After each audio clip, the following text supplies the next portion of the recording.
Hello mga kaibigan, welcome to my channel. This is Sherika's YouTube channel. Okay, so update ko lang po kayo, may bagong release na naman na EBIR form. That is version 7.9.6. So we're actually expecting this new version dahil may mga lumabas na mga additional form na hindi pa existing do sa version 7.9.5. So ito yung sinundan nito. So, okay. Atin pong tingnan kung anong meron dito sa version 7.9.6 naman. Okay, so ito yung kanyang Revenue Memorandum Circular number 36-2026. Okay, so karelease lang po ito ngayon, April 29, 2026. Kaninang hapon, nasa website na ito ng BIR. Okay, so atin pong i-check kung ano to. Actually, dalawang pages po ito. So, kung gusto niyo po itong i-download, pakita ko po sa inyo mamaya kung paano.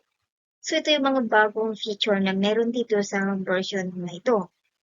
Yung inclusion na ng 1701 MS. So, una na ito inilabas in an Excel or PDF format. Pero hindi pa siya ito kasama sa version 7.9.5. Kaya talaga inaasahan natin na meron na namang i-release si BIR na bagong version. Which is ito na nga yung 7.9.6 na kasama na itong 1701-MS. So, 1701MS para ito doon sa mga pagpa-file ng income tax ng mga micro and small business taxpayer. So, question, paano gagamitin ba natin ito since nag-extend yung BIR ng filing ng income tax? Or kailangan pa bang i-refile using this new version?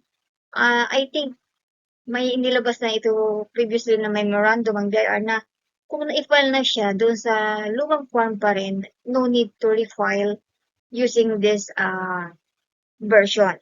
Okay, pero doon sa mga hindi pa nakapag-file ng 1701 na micro and small business taxpayer, since abot pa naman yan hanggang May 15, I think ito na yun dapat ninyong gamitin kasi na-release na siya. Okay, so huwag nyo nang gagamitin yung lumang version. Kung ngayon pa lang kayo magpa-file ng inyong income tax return, na hindi pa naman late dahil na-extend until May 15, 2026 ha. So don't forget, hanggang May 15 na lang yung extension na ibinigay ng BIR at mukhang malabo na itong ma-extend. Kung i-extend man nila ito, hindi natin masasabi. Pero huwag nyo nang hintayin pa na or umasa pa dun sa another extension. Basta i-file nyo na on or before May 15. Okay, so yan, nadagdag na yung 1701-MS and also yung 1601EQ. So, nagkaroon naman ng additional ATC. Yung ATC stands for Additional Alphanumeric Tax Code. Yung ibig sabihin ng ATC. So, ito yung combination ng letters and numbers na code. So, ayan po yung nadagdag. WI 840 and WC 840. So, when you say WI, kaya 840 kaya nga siya WI kasi for individual. And WC naman for non-individual. Ito yung mga corporation. Okay, all kinds of corporation. Basta non-individual.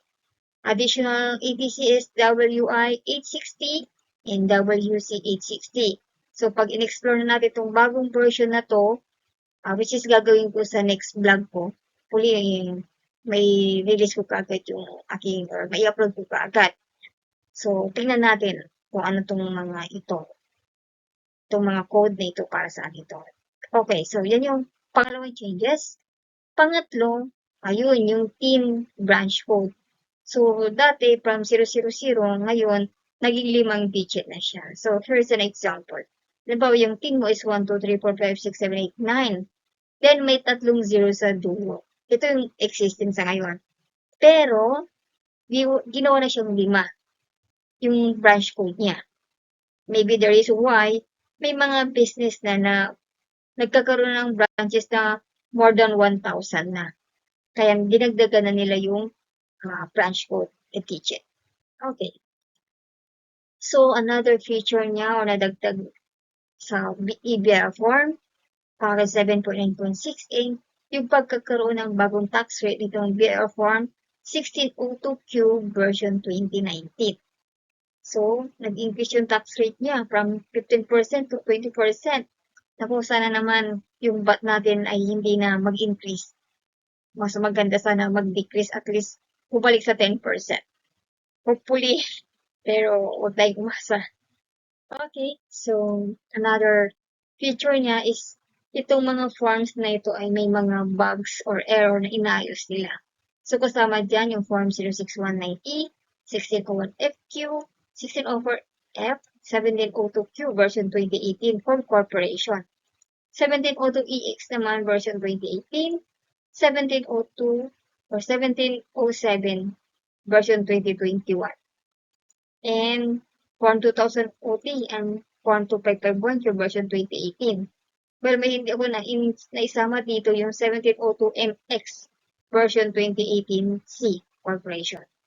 So, ito po. Makikita nyo ito doon sa memorandum na 2 pages ng RMC na to. Okay, so paano natin ma mada-download yung EBR, itong memorandum na to kung gusto natin. So, as usual, punta po kayo sa website ng BIR, www.pir.gov.ph. Sa pinaka-homepage niya, scroll down nyo lang po pababa hanggang sa ma-reach nyo po ito. Yan. What's new? So, yung mga bagong issuances, advisories, news, and programs ng BIR, makikita nyo po dyan. So, nandun lang yan sa pinaka-homepage o sa unang page. Pagkabukas mo ng EBR, ng website ng BIR, makikita nyo na po yan. Baba nyo lang po. Scroll down nyo lang po pababa. And then, ito po yung memorandum na ating diniscuss. So, kung gusto nyo i-download yan, i-click nyo pa yung kulay blue, yung more. Okay, then, may print nyo na po yung dalawang pages na memorandum na to. Okay, so this is all for now. Iwan ko po kayo na isang napakagandang verse from the book of Ecclesiastes, chapter 4, verse 2. Be completely humble and gentle. Be patient, bearing one another in love. So until next vlog, abangan nyo po yung aking itong EBR form version 7.9.6. So akin po itong i-upload agad. Sana magawa ko ito agad. And also, kung paano naman to i-download, ay just follow na lang yung luma kong vlog kung paano mag-download ng EBR form. Kasi nagbabago lang naman to yung version. But the method is still the same. So thank you and God bless po.